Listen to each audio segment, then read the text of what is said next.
You ran Badwater 3 times, and I think one year you even ran it along with Western States.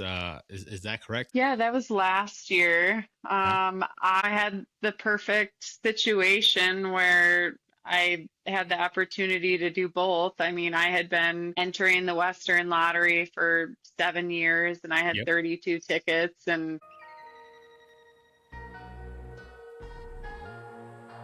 Welcome back, everyone, to the People Run podcast.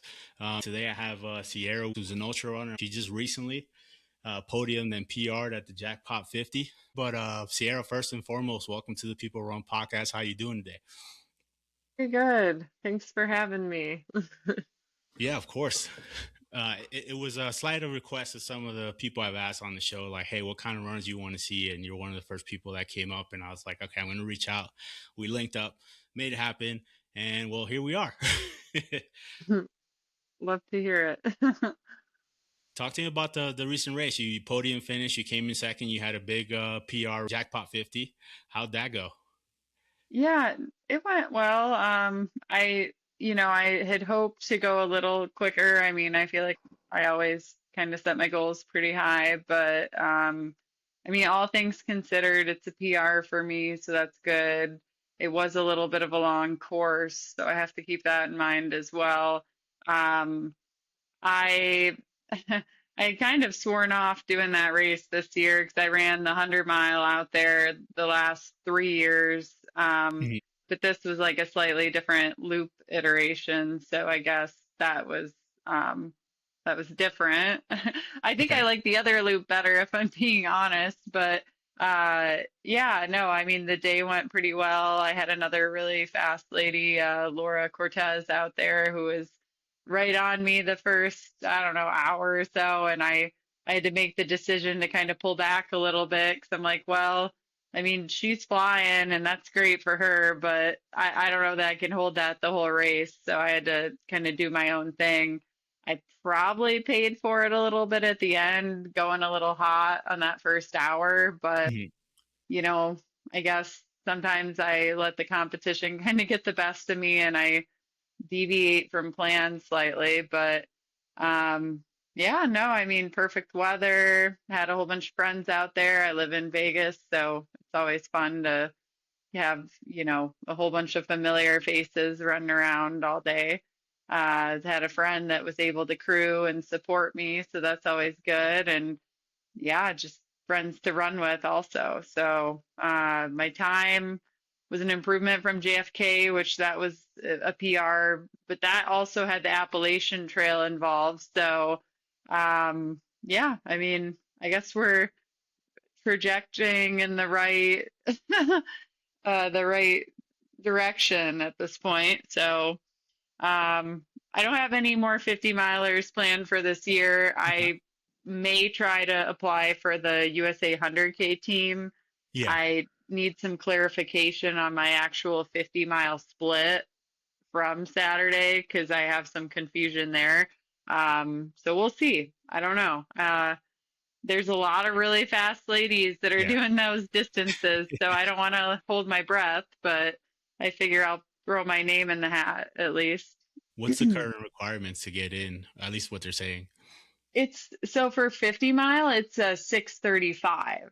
So Okay. that's where I'm trying to get like the clarification, like when I hit the actual 50-mile split, like what was the time? So then, I mean, if it's 6:30, like that's one thing. If it's 6:40, like I might have just missed it. So, hopefully figuring that out pretty soon. And it's okay if I didn't make it.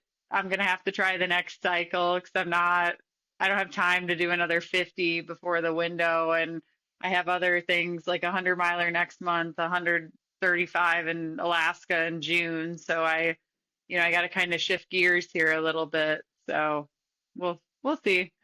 The second half of the year is kind of left open, but that's where I'm a little bummed I didn't go a little quicker because then I could have had that better, um, what is it, uh, buffer or whatnot. But the day that I had, so Given the rest of your year, was this more of like a confidence race or a fitness check? yeah, I mean, Um, it wasn't like one of my, I don't want to say it wasn't a key race, but it was, yeah, like a let's see how quick we can go just to squeeze this in right before that window. I mean, ideally, I would have done Mad City in a Okay. perfect world because that's an auto qualifying race.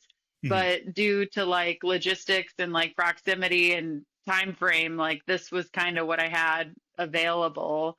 And this was also a nice stimulus for Umstead 100 next month. So, um, definitely the longest run I'll do before that. And I mean, I think we're kind of looking good for that one. Just gotta do that times two, right?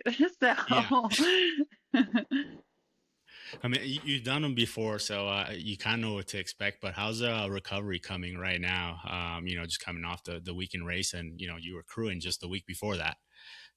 yeah, it's good. I think the weekend was a little shorter than I would have liked it to have been. Yeah, I'm used to racing Jackpot on a Friday, so then I get like 2 days to yeah, get back to it before work. But I think I wouldn't be as tired if I wasn't at rock and roll, like spectating and stuff yesterday too. But we had a half marathon in town. My boyfriend ran it, so I was jumping around over on the strip, which is probably good active recovery. But yeah. I mean, I don't feel too bad. My stomach is still kind of not 100%. Okay. My appetite still isn't fully there, which is weird. But my legs feel okay. I did a little 2 mile shake earlier and they felt fine. No like notable issues. That's good news. Okay. hmm Taking it back a little bit, you're from Nevada. It's very hot, but you seem to like the desert. Like, what's it like running in hot weather all the time? Is it something you're used to? Is it your like sauna training real life?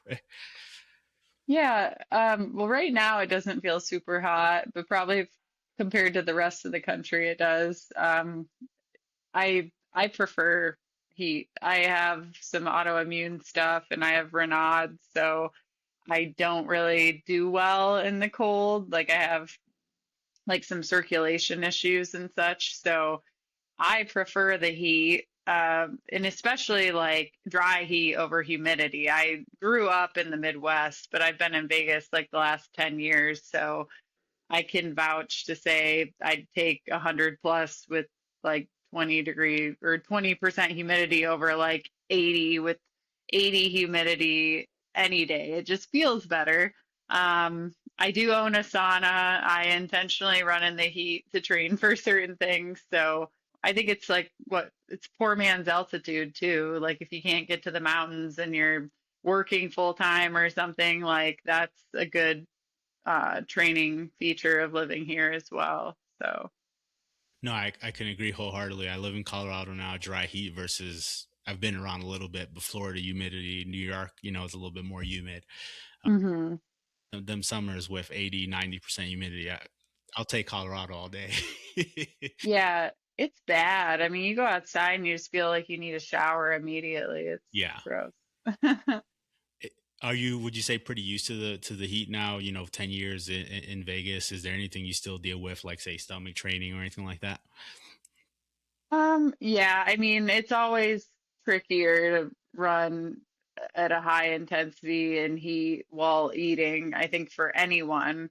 Um, like I think you have a way lesser chance of having like digestive or GI issues, at a race like I just ran on Saturday where it's like perfect weather versus running Badwater and starting at 9 p.m. and running through Furnace Creek where it's like 110 degrees in the middle of the night. I mean, you know, um, I don't know. You just got to change some stuff with that, but there's a lot of factors involved because I think time of day matters too. Like out here in Vegas, if you run before the sun comes up, I don't think it's that bad. Some people Okay. would disagree, but um, you just do what you can with what you have. What do you like more about the desert? Is it because it's hard or because it's honest?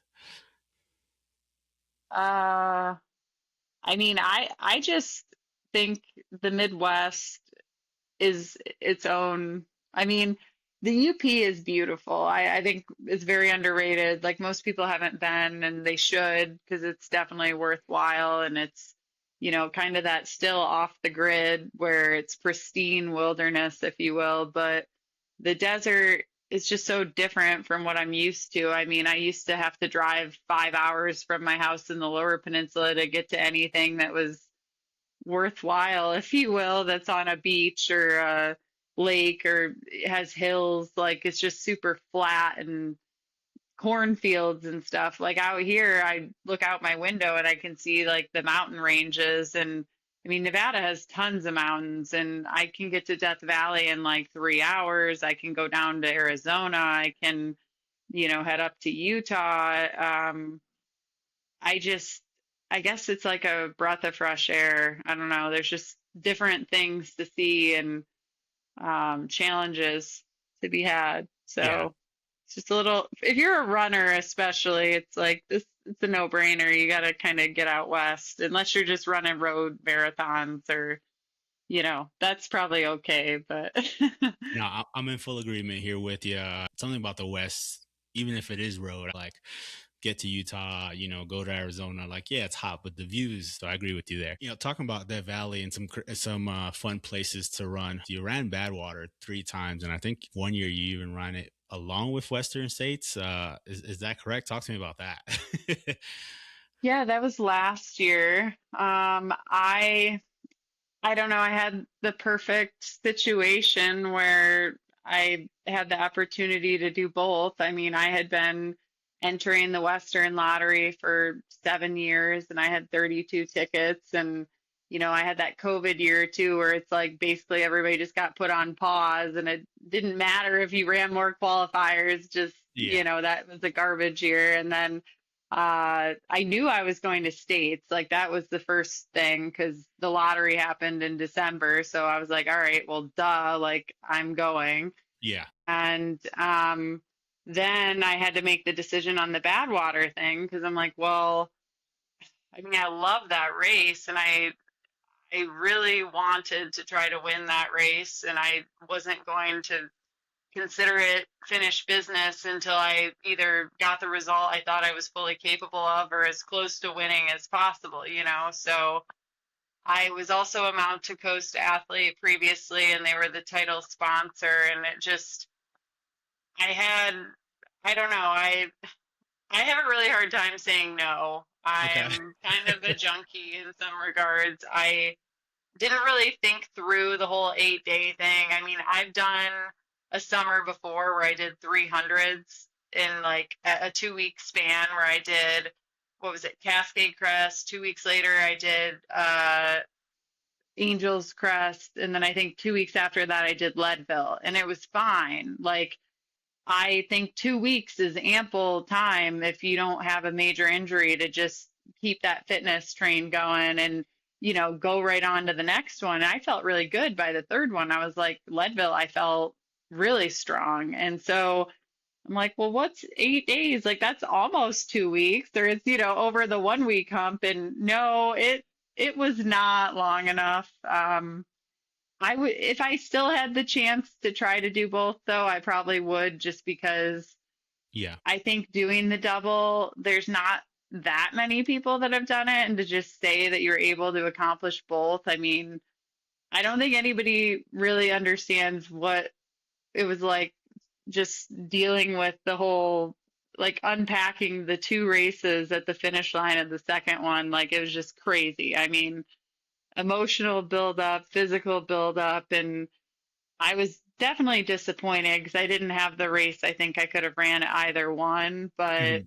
it was still special nonetheless. I mean, I made it, like I made it there. So, I loved Western States. I would say that's got to be on everybody's bucket list. Like if you're running 100 milers or you're considering it even, like start with the 100K qualifiers and start now because it's going to be a process. Yeah. And you don't really understand how special it is till you're the actual racer. Because like I had crewed and paced that race too, and I didn't really get it. Like I was like, this was a lot of work, and like, this is pretty, I guess, but like I didn't really get the full journey myself. So I just, as an outsider, you don't get it. And it just seems like crewing and pacing a different race. But when you go to training camp and you're the runner and you get the buckle and the shirt and shake hands with Craig, like after the race, you're just like, this is so cool. I mean, and the course itself too, it's so epic. Uh, Definitely needs to be on everybody's list. And then Badwater, I love that race too. I mean, the journey on that one through Death Valley. I mean, Death Valley's got to be one of my favorite places. It's just so vast, and there's just it's so, I don't know. And then you end at the Eastern Sierra, like right before Whitney. Like this year, that's why I kind of, since I didn't get in, I'm eyeing the Badwater to Whitney FKT pending permits, because I just, I'm bummed that I can't be there for the race, but I was like, well, we'll have to see how the second half of the year goes, but that way I could still enjoy it. And it'd be a little different too, because then I get to go all the way to the top of the mountain right after, and I haven't done that yet. So That would that be cool. sounds Yeah. fun. I mean, I've done Whitney, but not after running the 135 beforehand. I want to peel that back a little bit. That's crazy to me. And I'm sure the listener, when you listen to this, 8 days apart, 100 in that water. Um, like you mentioned, there's got to be a lot to process and reflect on. Maybe not even enough time to reflect on because you got to go again. Uh, No, not enough. Because you're literally like unpacking and just trying to like catch up on sleep from the first one. And yeah, then you're like, 4 days later, I'm like, okay, my legs work again. Because for those who don't know, Western States is like a ton of downhill. It's like yeah, 18,000 feet of downhill. If you look at the profile, it's literally, you're going down nonstop. I mean, other than going to the top of the escarpment, it's mostly downhill, and your quads, your toenails, like everything gets destroyed. That's exactly what happened to me. I got to Forest Hill, and my whole, you know, top 20, top 25 that I had been riding all day, it was like, nope, like nosedive, golden hour finisher. Like I started puking. It was just a nightmare. But that was cool to be a golden hour finisher. I think the two best places you want to be for that race is like top 10 or golden hour, because in between, I feel like there's like nobody there that's other than your crew or like whoever's with you. But, it's just awesome. Like, I mean, you're at the track and just everybody's screaming and cheering, and it was really cool. So that one I didn't even really worry about Badwater until after, because I'm like, I've already done it twice, like I know yeah. what I'm doing here. We'll deal with the prep and the meeting and everything afterwards. And then Badwater, I had like kind of convinced myself, okay, well, you didn't fully empty the tank of what you were capable of at States and what you Mhm. trained for. So maybe you can still pull something off at this other race. And everything was going okay till probably, I don't know, I want to say when we started getting Uptown Pass, and then before we went down to Panamint, I started having a lot of like body mechanical issues, like Mhm. the stuff you won't notice on a 10-mile run. Like you go run 50, 60 miles out in Death Valley, it's going to start bugging you if you just ran 100 miles for 29 hours the week before. Um, and I just had to do a lot of stretching and just a lot of extra care and tending to things I wouldn't necessarily do if I hadn't ran right before. And then um, I don't know, the last 50, I had like some major swelling on my foot and my ankle, and I thought I had broke something because I broke my second metatarsal before. So I Ooh, know what that feels like. yeah. And I have a pretty high pain tolerance, but it was just this sharp pain, and just the swelling was really concerning to me too. And I had like an ice pack that we like taped on my ankle, but I couldn't run anymore at that point because it's just too painful. Like all I could do is just kind of walk with like a messed up gait, limp sort of thing. And we did that like the last 50 miles. And honestly, there's a movie that's going to be coming out for Mount to Coast, who is my previous brand sponsor. And if there wasn't a movie that was taking place and like the double and like dragging my crew out there all week, like I really did consider pulling the plug, but I feel too bad. You know, there's so much on the line at that point where it's like, you just got to get it done. And um, I had one more, like I had Wyoming in August, but I knew I had like a good month that I could take to kind of recuperate. So I just wrote it out and we got it done, but I think it was the slowest of the three that I did. So basically a death march.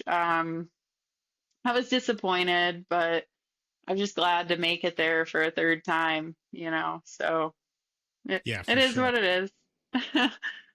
You've run a lot of, big races and just a lot of them back to back even. At what point, it sounds like on this one you kind of had the movie going on and everything, but at what point in some races when maybe you don't feel your best, do you go like, hey, I'm going to push through this or protect? And what's that conversation like in your head at the time? Obviously, you're in the pain cave, you're a lot of miles in. Like, what's your mind go through?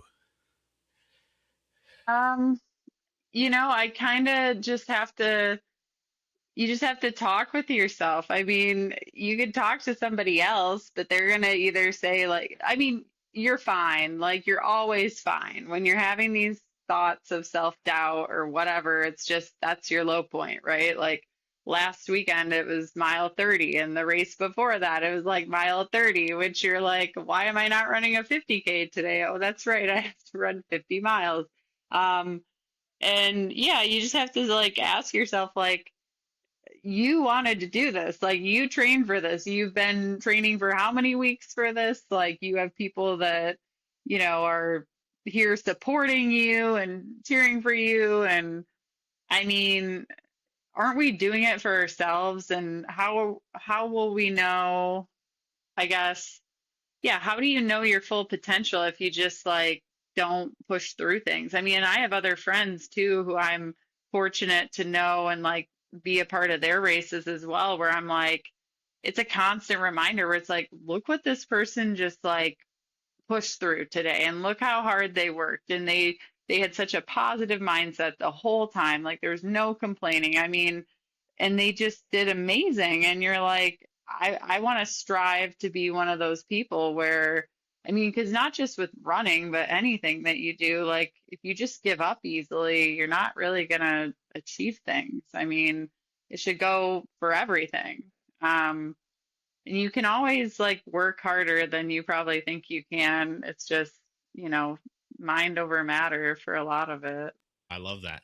Um, Western States. I saw once you said, "Hey, this is the Super Bowl," which for an ultra runner and people run trails. What's it like when you're there? You're a racer.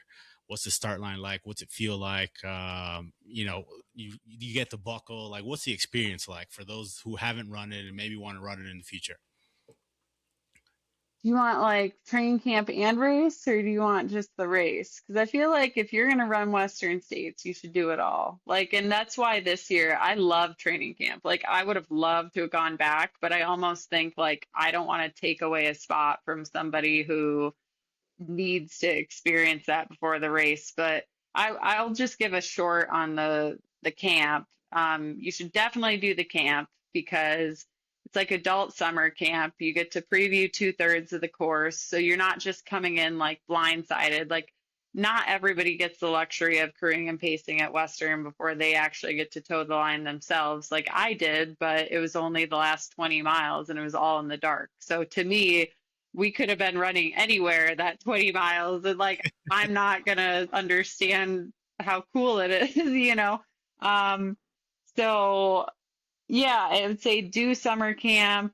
If you have friends that are going that you know, like set up some rooming with them because then you get to, you know, have a friend to hang out with when you're not doing the runs. But everything's like pre-planned and organized where if you can get dropped off at the bus, they like take you or you meet where you're gonna start or the bus will take you and you run, yeah, I think it's the last 75 miles. So from Robinson Flat to the finish, you get to do all that.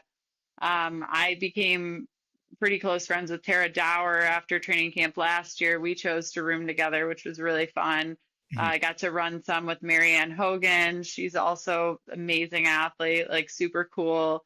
And just a bunch of other random folks that like were from all over the place, just people who some weren't even doing the race, but just they're doing other endeavors like filming or, they're going to pace somebody. And that was cool. Now, the race itself, yes, like I said, if you haven't started or qualifying, like start Start now. qualifying now, because even if you're not sure, you'll thank yourself later on. And yeah, don't give up. Like, don't get discouraged because I had to wait 7 years and it was worth it. Like, I mean, you're gonna probably run 100 milers anyways in 100Ks if you're in that boat. So just keep it up. It's one per year you have to pick. Uh, the race itself, I stayed at Palisades at Tahoe the night before the race. It was kind of expensive, but I would say it was 100% worth it. Like we were right there at the start. So like where all the energy is, you just walk from your room to the packet pickup and get to visit with everybody in the little village and then just walk right over the start. I think that Plump Jack place is pretty nice too. That's right by the Palisades. Where you stay after in Auburn, that's not Mhm. as important, but Okay. yeah, definitely that was clutch. And then the start, yeah, I definitely had a little tear at the start. Like I don't usually cry in most instances, but I think just like how long it took me to get to that point, it was very just satisfying to be there. And I worked really hard in the training lead up to Western too. So like Badwater, for example, when I knew I wanted to do it and I went and volunteered and crewed, I applied the next year and I got in the next year. So I didn't have to like do this, almost a decade of like 7-year journey. trying and hoping and believing. It was just kind of like more of an instant gratification thing, which I'm very fortunate for that as well. And I don't like want to brag about that or anything, but yeah, when you have to wait longer for something, sometimes it means a little more to you. Uh, the high country was definitely exciting. I don't know that I think people necessarily have to experience that beforehand. Like you could if you wanted to, but that grind going up the ski hill, it's just like, yeah, you might have to power hike parts of that because it's a Okay. little steeper than I like. And then don't twist your ankle after you go through the little tunnel at the top because there's like everybody screaming and stuff. It's like UTMB style, which was so cool. Like you couldn't hear anything else and running through the little people tunnel. But then right when you start going down, that's where there's all these rocks and stuff. So you want to be on the lookout. And it can be snowy in the high country sometimes too. Okay. Like this past year, we actually had no snow. Like at camp, the snow levels at Robinson Flat were like extremely low. So that's something to pay attention to at camp if anybody goes, is how those levels are based on what type of shoes you might want to wear at states. Because, I mean, if it's snowy, obviously you might need a little more traction than if it's not. And I would say after high country, not to wear something as aggressive. Like I went with more of a road to trail shoe, the back half, just because the trails are a lot more mellow. But the canyon section is pretty steep in some areas and it is a little techy. Um, and then the two climbs, you get to practice the climbs at the camp too. The one up Devil's Thumb and Michigan Bluff, and those are going to be in the heat of the day. So that's probably the hardest part of the course, in my opinion, is just, you know, keeping your heart rate okay there and like getting what you need at those aid stations. Because there is one at Devil's Thumb and there is one at Michigan Bluff, and those are both great. The volunteers are great. Like they're all wonderful. They're out there for camp too. They have aid stations at the camp, so that's something to keep in mind. Uh, Forest Hill, do not forget a headlamp or a waist lamp, whatever you are planning on. I mean, I made that mistake where I had put everything in my bag to have my crew like put on me, and it was like labeled. I thought it was idiot proof, but I don't want to throw anyone under the bus, but we definitely left Forest Hill without the waist lamp. And I noticed like a mile out and was telling my pacer, I'm like, yeah, like might want to go back and get that. Like, I'm not, but like You know, you could. And she's like, no, no, no. Like, I got my headlamp, you got your cell phone. Yeah, both of those items ended up dying. And we had to sit at Cal 3 for like 20 minutes charging things. So maybe just bring a little pocket flashlight as a backup just in case, an external battery. I don't know, but don't forget your light at Forest Hill because things can definitely turn for the worst. And then you got to wait till the river, the Rucky Chucky, to see your crew again. And yeah, you might have to cross in a boat. You might get to cross with the rope. Like the year I paced, we went across in the boat. So I got to experience that. And the year that I raced, we got to get like chest deep in the river and hold on to the little rope. So um, you could be getting pretty wet at that point. So that's something to keep in mind. And there is an aid on the other side of the river too. So if somebody gets really sensitive feet or something, they could always put like socks or something over there. Crew can't go to Green Gate anymore, I believe, with the new rules, but they can go to the Rucky Chucky side, but you can have a drop bag, I think, on the other side, from my understanding. We did see a bear on the course, like a brown bear, so that was kind of crazy. There's cougar den at one point. We did not see any cougars. I'm happy about that. Let's see.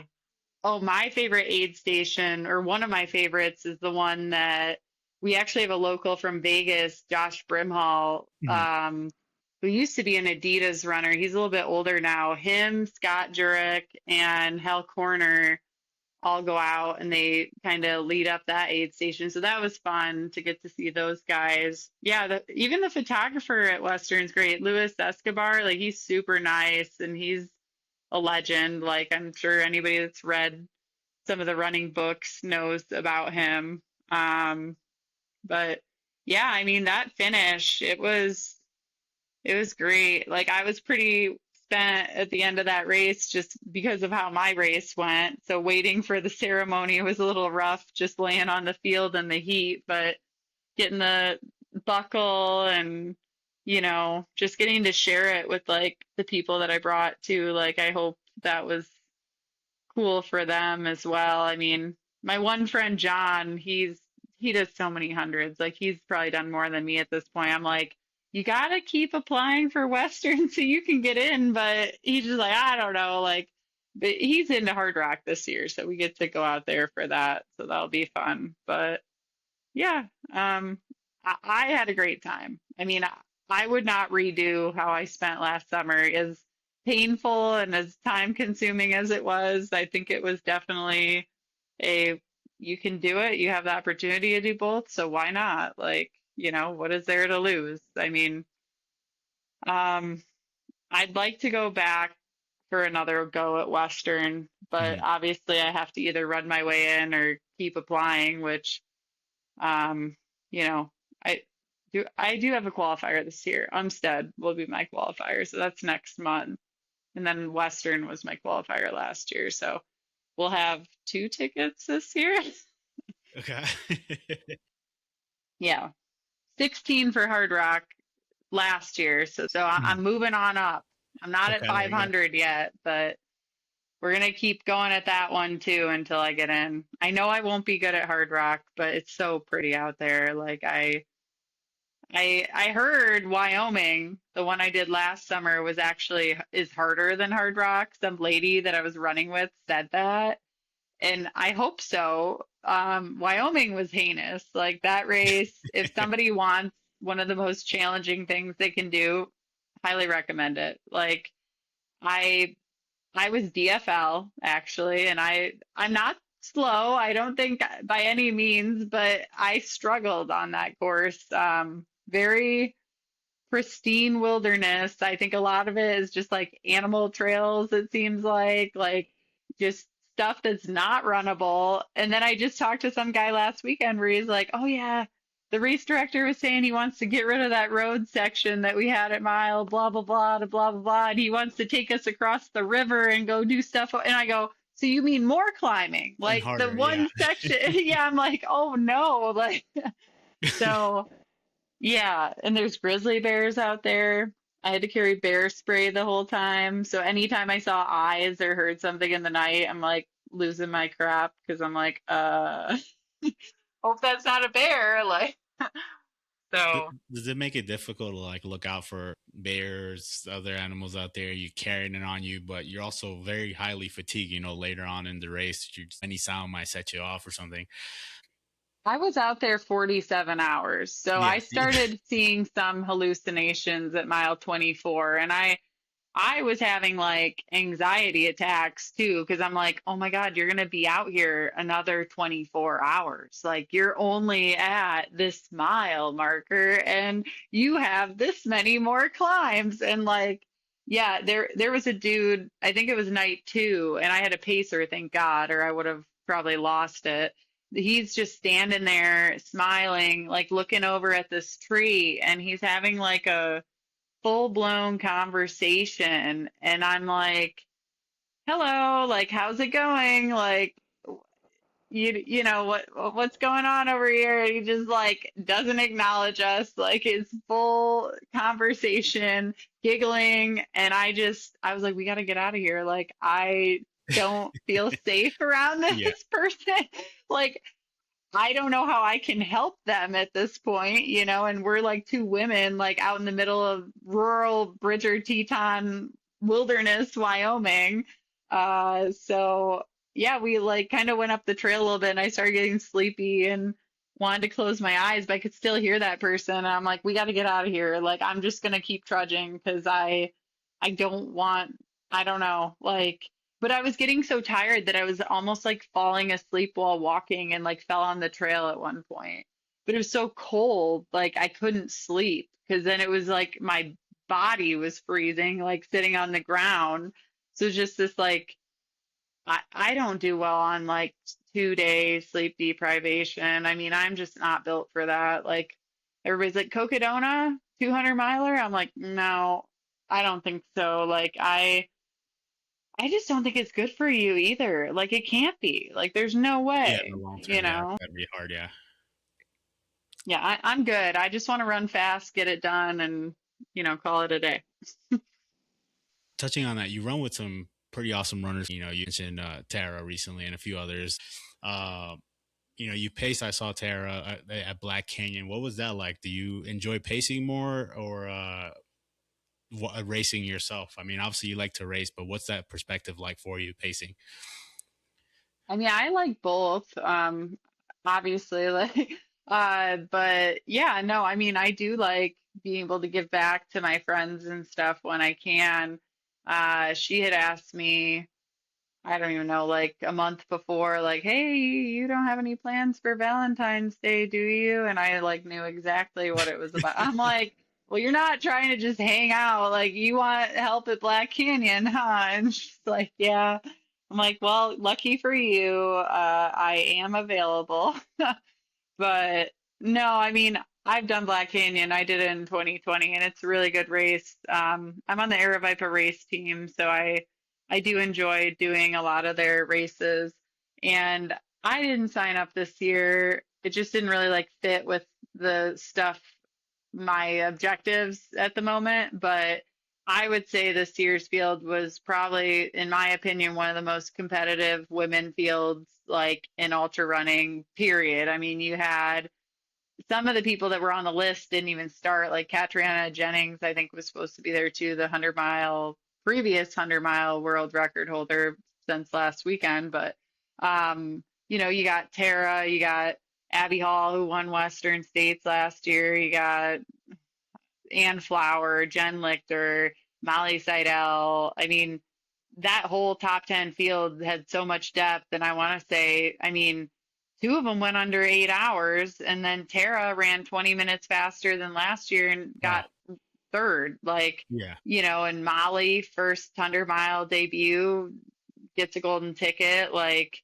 um, so I had a lot of fun. I mean, everything with her is just fast, fast, fast. Like even the crew transitions, it's like, every second matters. Like there's no stopping. I mean, I think she stopped at Table Mesa for a second, and I want to say Bumblebee. What was the one after that? The one before Table Mesa. It doesn't matter, but that aid. But she just needed more, I think, because it was later in the race. So it'd take a swig of Coca-Cola or something. And then, um, but our first couple of transitions, it was like she'd just be running.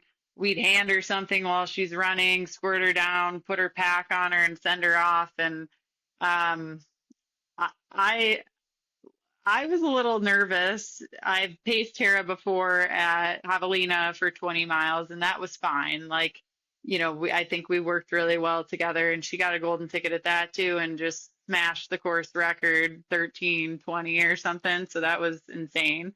But at Black Canyon, obviously she was running really well there too, and I knew the whole field was just like, hammering. And the girl before me ended up getting dropped pacing, and we were like hearing about it on the live stream and like word of mouth like at the race, and I'm just like, like you're like, well, I can't get dropped, like this just happened and I don't want this to happen to me, and you're all like nervous, and you're like, but at the same time I'm like, okay, I only have to run 11 miles, she's running 62 miles, if you can't keep up with her for 11 miles, like I need to reevaluate some of my fitness and whatever. But it was fine.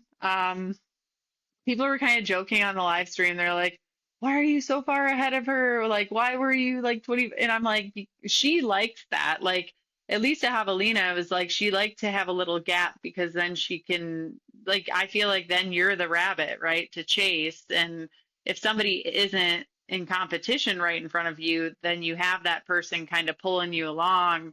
Um, it's whatever the person prefers. Like if somebody didn't want me in front of them or that made them uncomfortable or they want me behind them, I would do whatever they asked just because it's not my race. Um, and everything was good on the uphills and the flats, totally controlled. She always gets me on the downhill though. Like even late into the race, she just can hammer those downhills. And I think my growing up in Michigan and my lesser technical skill set probably shows in those instances. I've just never been a super good technical runner. I have to take a little bit more time on things to not wreck. But I mean, I didn't fall, so that's good. Yeah. So No, I feel like there's a yeah, very strong feel to your point in women ultra right now, and just women running in general right now. It's crazy, even on the roadside. Like, what are you seeing? You just mentioned like top 10 alone was insane. What are you seeing in sports right now that's kind of changing in this current generation, if you will? I definitely think there's like a gap being closed in some regards. I mean, because if you look at like what was it, Sage Kennedy, I think had some post where he's saying that he got, I don't remember if he got sixth or seventh at Black Canyon this year, but the time he ran this year Mhm. won a golden ticket at Black Canyon like 10 years ago or something for Yeah, him. And now you have women running that time, like a couple women, not just one woman, but it's like the whole group is like pulling themselves along. And I mean, even with Olympic trials, like you got the times being lowered, and there's still like so many women that are yeah, getting these like yeah. 2:35s and stuff where you're like, holy crap, like that's moving. I think with maybe technology and just, I think opportunity is a big one too, right? Like the more people are able to make a living, like women in general, doing these things, I mean, they can quit their jobs and go run full time and have support. And I mean, I don't know that this is all, like not everybody's having kids right away either, like they probably used to. I mean, there are still a lot of athletes that are pregnant currently, but uh, just everything's changing. I mean, and the shoe technology, the nutrition technology, and just we know a lot more about things like. we can predict. And I mean, even my race on Saturday, I tried a whole bunch of stuff where it's like right when I started running, I didn't do half of those things. Like I didn't Yeah. even know what they were. They didn't probably exist. Um, so yeah, I think the whole sport has just came a long ways. Like even men too, like everybody's getting so much faster. So it's crazy. If you don't mind sharing, what are some of those new things you've been trying recently?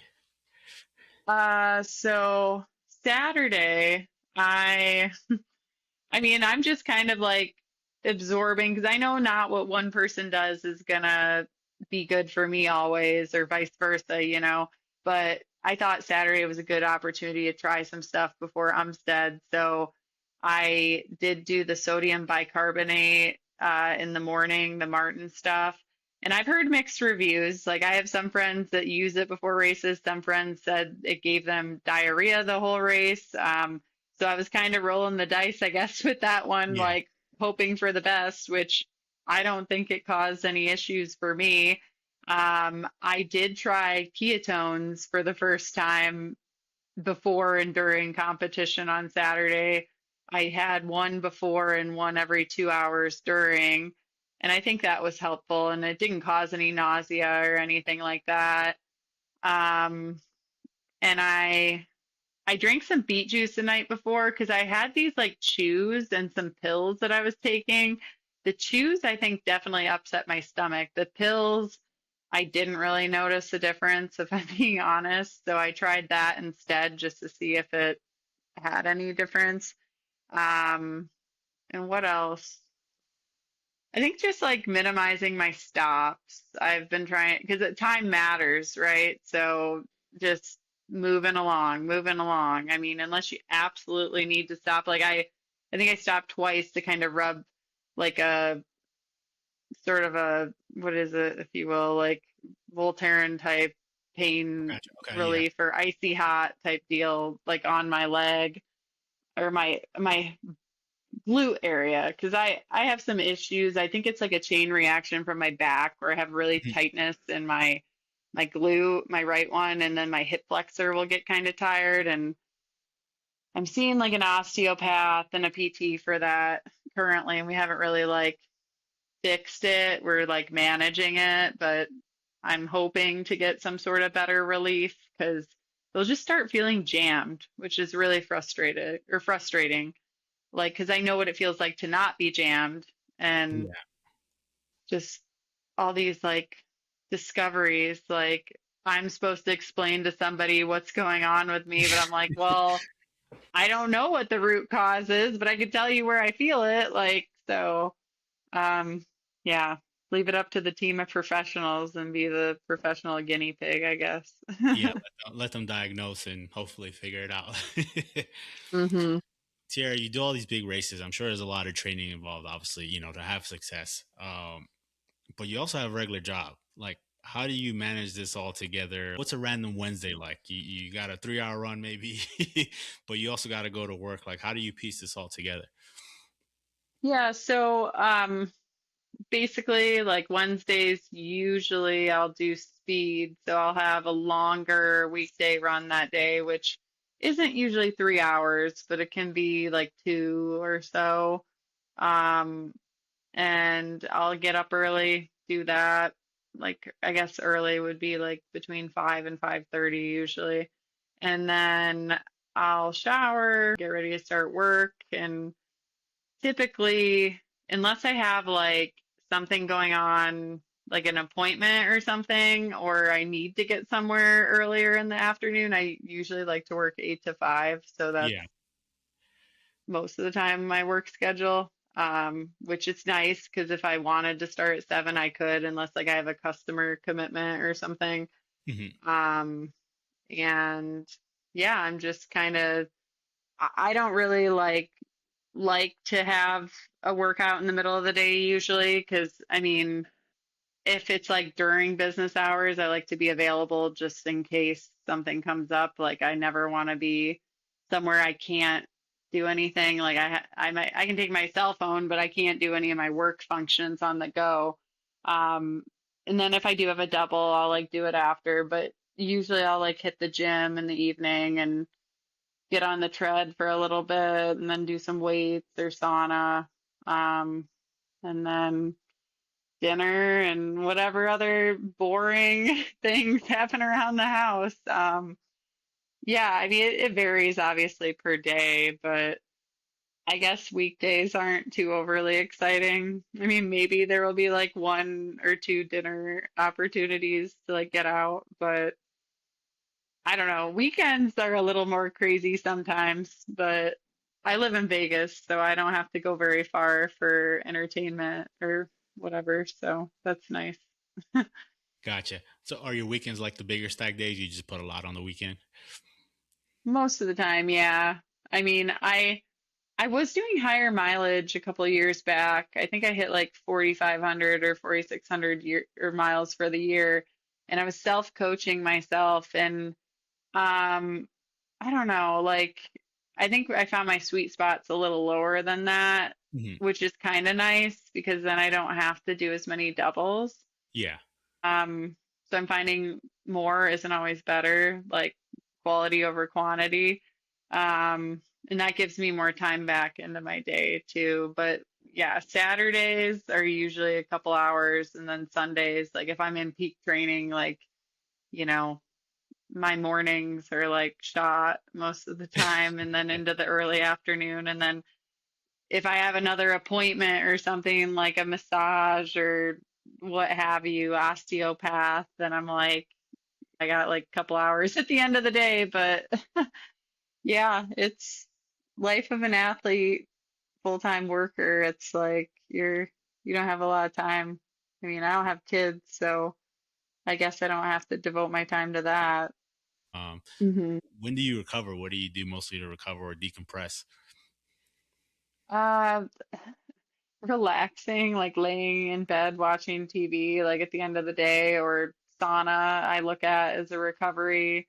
We do have a hot tub at our place too, so sometimes get Nice. in that. Massage. I have this other like fancy gym thing I go to where they have all these other like recovery machines, like I don't I don't think it's Shockwave, but it's something like similar, like a ultrasound sort of break up the bad tissue machine, and then there's like this like big magnet machine thing. Um, and then they do like kinesiology, like movement stretches and stuff on me too, like a deep tissue stretch session. Then the PT will needle me, which I don't know that I agree that that's relaxing when it's happening, but the After after maybe, yeah. effect is supposed to be relaxing. Uh, in the summer, I definitely like to go to the pool and stuff and lay out and that sort of thing. Gotcha. What's been your toughest race that you can recollect?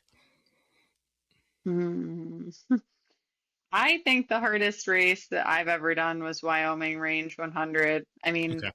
I was out there 47 hours and like 52 minutes, and honestly, I had a lot of lows, and I when I had those lows, I felt very just like I don't know, alone and defeated. Like that point when I was like 26 hours in or 24 hours in, I was like, I'm only halfway there.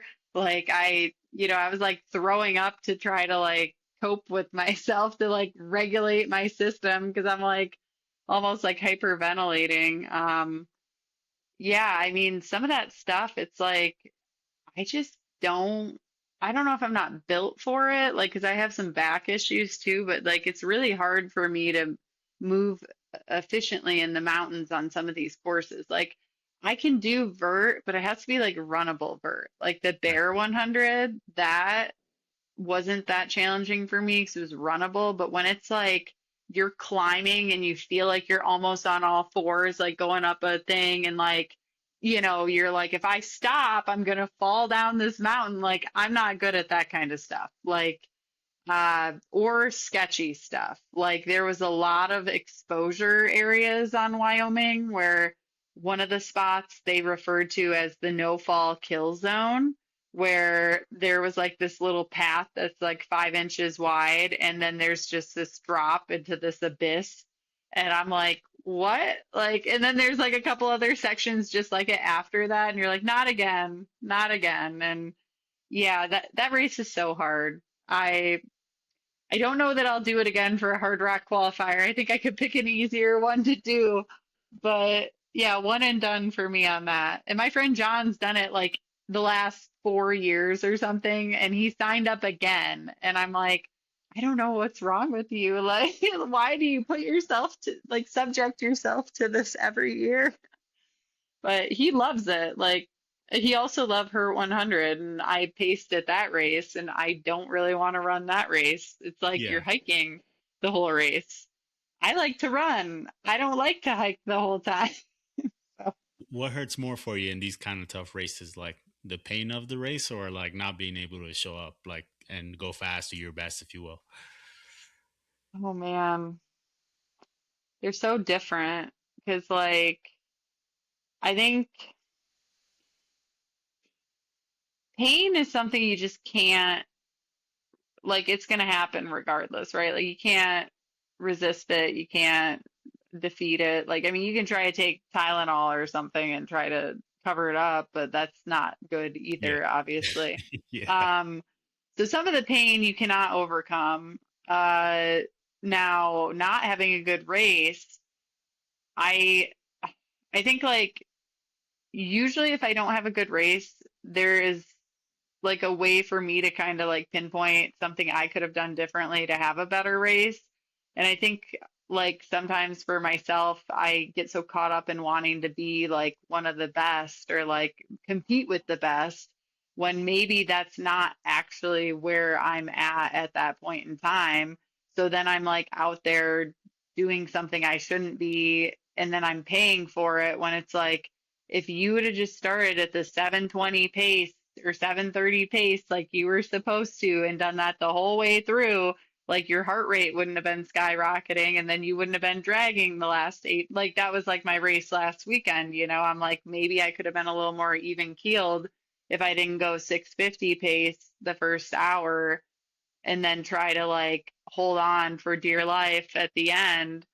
Um, so I think, yeah, just when you're not performing to what you want, it's harder, in my opinion, just because a lot of it's, I feel like, inflicted by myself. Like it's not, I mean, because, yeah, you can't control the race that somebody else is going to have, but you can control the race that you're going to have based on how you react. And I am definitely guilty of, you know, caving to pressure and trying to run with the top dogs, and then it doesn't always go the way that it should.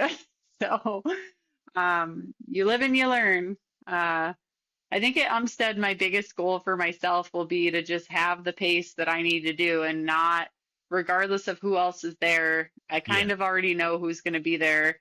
Do not do what that person's doing if it's not what's in the plan and just see what happens. Because I think I haven't had my best 100 yet because I haven't ran that race and I need to. Like, I really need to. Because the pace that I should be doing should be something I'm fully capable of doing for hours on end because it's like an easy pace for me, you know? Yeah. So, No, like you said, live and you learn. I mean, um, sounds like you still feel like a student of all this, of the game and ultra running.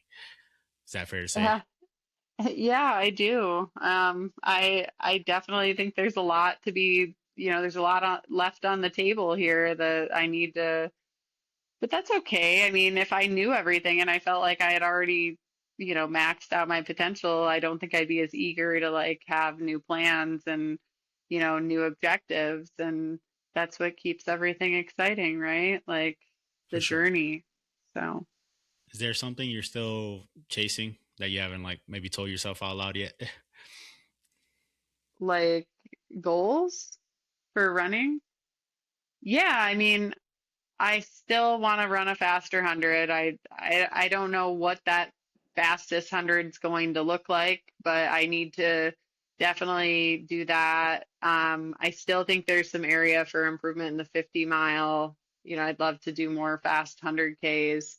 I'd love to improve on my marathon time, my half marathon time. Like I kind of came into running as a marathon runner from the Midwest, came out west, decided not really into that anymore, left it for several years, got to be a decent ultra runner, came back and did some races as an elite road runner and did okay. And like, I'm like having a good time with it now because I'm like, I've improved so much just doing these different things. So yeah, I mean, constantly there's going to be things like I just want to keep doing the best I can, and I have some FKTs in mind that I want to go for probably in the immediate-ish future. There's still a whole bunch of races that are on my radar. Denali, I'm really looking forward to doing the Denali 135 in June. Hope that we can have a really good day out there. Um, there's an never ending list Yeah. probably of what there is to still be done. We've definitely talked about a lot of races that you want to do and coming up, which Mhm. which begs the question for me.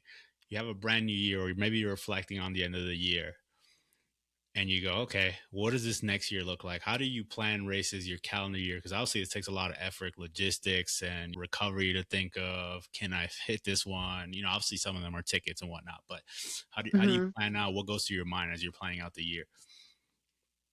Um, I mean, yeah, a lot of it's like, what can I get into just signing up? What Mhm. is lottery? What am I qualified to do? Because some of it's like a team event, right? So I have to hit the qualifying standard. I have to apply. I have to be chosen.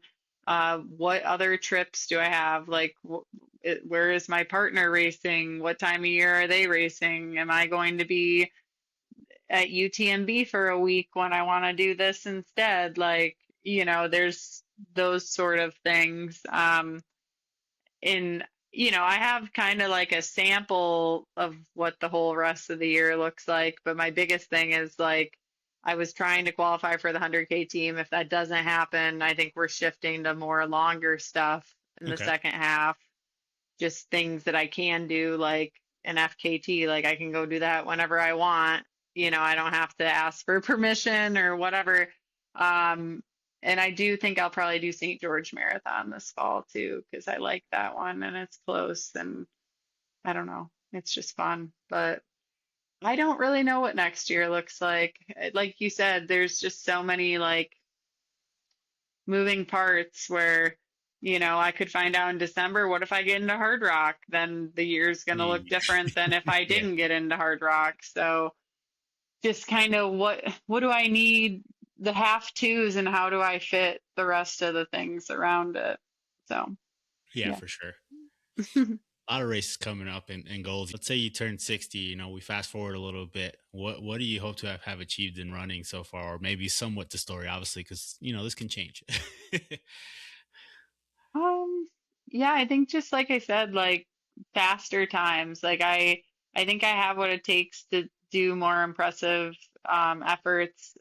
I don't know for sure what distance I am going to end up being the best at, but that's why I'm still like testing the waters with different things. Yeah, and just continuing to make myself uncomfortable, like doing those workouts that I don't always enjoy and like just trying to see my full potential and see a whole bunch of really cool places. I mean, I that's regardless of what the times are, I mean, that's like the best part about ultra running is like where it takes you. So doing what I can while I'm healthy. I mean, I'd love to still be the 60-year-old or the 80-year-old or whatever that's out there running around Yeah. Cornerstone Park, but it's not guaranteed. Like health is not guaranteed. So just to not have regrets, like do what I want while I can and I'm healthy and um yeah, so What would you say to someone, maybe starting ultras, want to get into some of these races you mentioned, like say a Badwater, Western States, but they're a little newer and they're following, watching, and kind of inspired. Like, what would be some small tips you would give them to like, hey, this is kind of what you need to start with? Yeah, I mean, I would say definitely like easing your way into the distances, right? Like, I don't think you have to hit like every distance, but if you've never ran a 50K and you want to do Badwater eventually, like maybe, do some of the shorter Badwater races that they have. Like, they have that Salton Sea that anybody can sign up for. That's kind of like a mini Badwater, if you will, that you do with a team member, or you can go crew and pace. Like you could go get a taste by volunteering your time to go help somebody else who gets into the race. Like you can get plugged in that way. Western States. Um, I mean, like I was saying, you can use 100Ks as Yep. qualifiers too. So even if you're not hitting that 100-mile distance yet, you could do like Black Canyon, for example, and you could use that as a qualifier.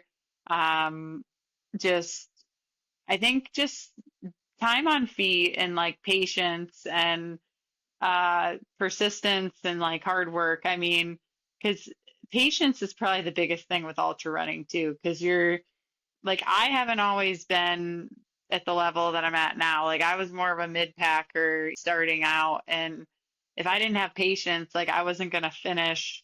And even now, like if I didn't don't have patience, like I would have just pulled the plug on Wyoming, like but being comfortable, being uncomfortable, and just yeah, I mean, you can put yourself out there and just kind of make yourself available and able to be a student and like help others. And because like with Badwater, for example, if you've never even been there and you haven't done a race by the company or something, there's not really anything like it. Like it is its own beast. Like it's such a demanding crew and requirement for that race where you might crew it and you might hate it and decide this wasn't for me. Or you might crew and you might decide this was 100% what I want to do. Because I've seen people go both ways, right? That really like it or really don't like it.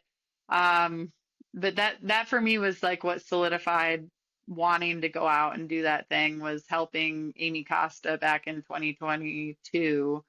I just I thought my duties as crew was like way more involved with her, finishing and her like she couldn't have done it without us, right? Like, because we're Yeah. helping her every 2 to 3 miles, so it's a lot more demanding than if you're just at Western, you have like a 4 hour gap between aids. Still got to do a lot. You got to drive and you got to carry the crap everywhere, but it's different because you're on like the whole time, and then you feel like you ran an ultra as well at the end. So, um, yeah, if you're curious about something, you could even go volunteer at something if you're not sure about it. Like they're always looking for help at these different races. So I think just kind of figure out what you're getting into a little ahead of time. Then you'll appreciate it more when you're doing it, I guess. Amazing insight for everyone listening. Sierra, thank you for sharing. I appreciate it. It's been amazing. For everyone listening, this has been the People Run Podcast. Until next time, guys, thanks for listening.